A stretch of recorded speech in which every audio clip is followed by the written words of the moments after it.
Brian Bud Jorgensen with Bud's Equipment Sales. Today we're going to go over a super cooling fan. It's a portable evaporative cooling fan. Places you'd want to use this is factories, farming, in and outdoor use. Places where an AC unit wouldn't be effective in big open areas. Okay, I removed the cooling pads. We're going to go over the inside of a super cooling fan right now and show you the components of this fan.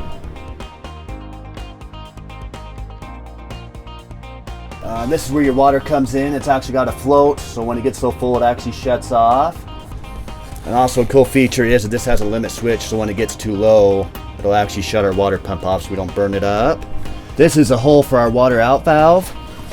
We got our water out valve. We just have a quick little release handle. We also got our water level here so you can see how much water is in our tank. It's visually.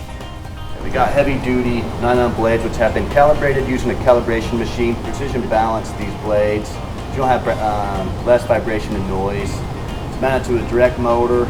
This is an industrial motor. It's an F-grade insulated motor. You don't get dust and water in it. This factory actually started making motors originally before they started making fans.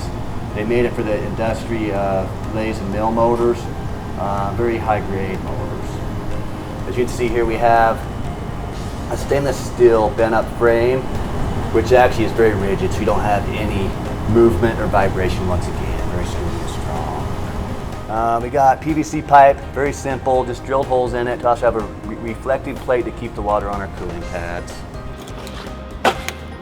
Put the two sides in, then you put the middle in.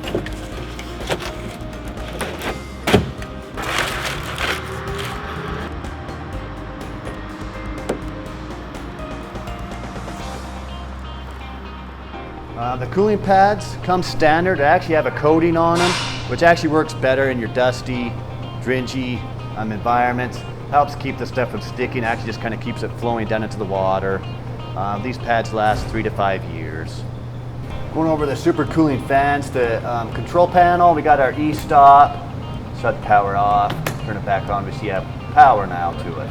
Got our water pump activated. We want to let that run for a minute or two, let them get soaked before we turn our fan power on. We don't use belts. Belts wear, durability. You actually pull on one side of the fan too, so it actually wears things out a lot quicker than a direct drive system. And there we have the max speed of our fan. I'll turn it back down. You can kind of hear that a little bit. Very quiet though. This fan is very quiet, as you can tell. The hose that comes with it, you also got a stainless steel hook to wrap up your hose and hang it back up.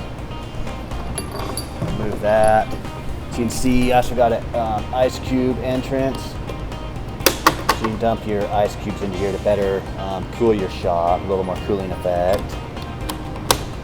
We got our automatic outfill. This actually uses our water pump to actually drain our water out. Quicker way of draining, or if you want to use obviously buckets or something to get our water out. If we're in a shop, we don't have a place to wheel this out, we can drain it here, take it out in buckets. As you can see here, our structure is round. It actually fits the diameter of our blade, gives a better suction of air flow. As you can see here, our screen is actually made out of stainless steel. It's not just painted. As we know, if we just have painted steel, if it chips or anything like that, we're going to get rust. Obviously, we don't want rust and all that in our shop. We want to have something that's going to last for years. Got heavy-duty casters. 2 of them have locking wheels, as you can see. We're going to demonstrate the automatic outfill valve. So we're turning the pump on. Now we're going to walk around and drain the tank.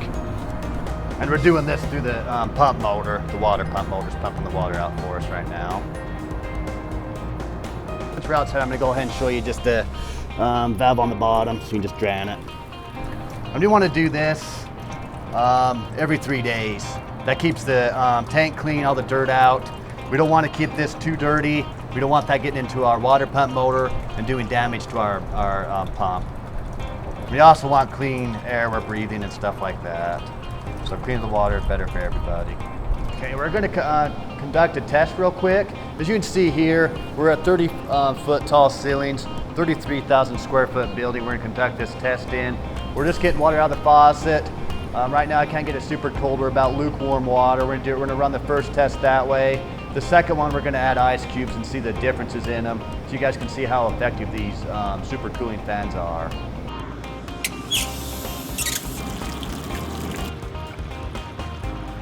Okay, we're going to demonstrate. We're 10 feet away. We're going to demonstrate. We're close to 100 degrees. We're about 95 degrees now. How this cooling effect, we can get up to 25 degrees cooling effect with these swamp cooling fans.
We're going to go over the model M802. It's our smallest model. It's a 25-inch fan blade.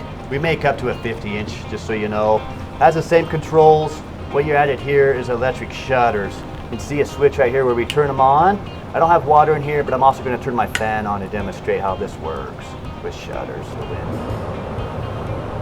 As you can tell, this would cover a little better in the shop as far as getting into certain areas. You don't have to move your fan. You can actually cover a broader range in your shop with these electric shutters operating.